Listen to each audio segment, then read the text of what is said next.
নমস্কার। কবিগুরু রবীন্দ্রনাথ ঠাকুরের লেখা কবিতা প্রশ্ন। মাগো, আমায় ছুটি দিতে বল, সকাল থেকে পড়েছি যে মেলা।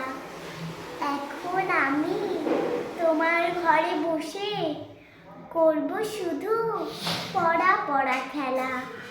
তুমি বলছো দুপুর এখন সবে, না হয় যেন সত্যি হলো তাই।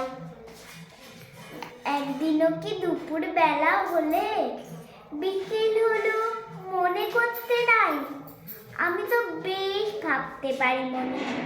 সূর্য ডুবে গেছে মাঠের শেষে, বাগদি ভরে চুবড়ি ভরে নিয়ে শাক তুলেছে পুকুর ধারে এসে। আধার হলো বাদার গাছের তলা, কালি হয়ে এলো দিঘির জল। হাটের থেকে সবাই এলো ফিরে, মাঠের থেকে এলো চাষির দল। মনে কর না উঠল সাঁঝের তারা, মনে কর না সন্ধে হলো যেন রাতের বেলা।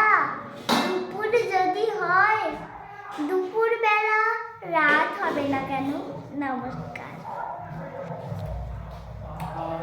এটা ভালো লেগেছে?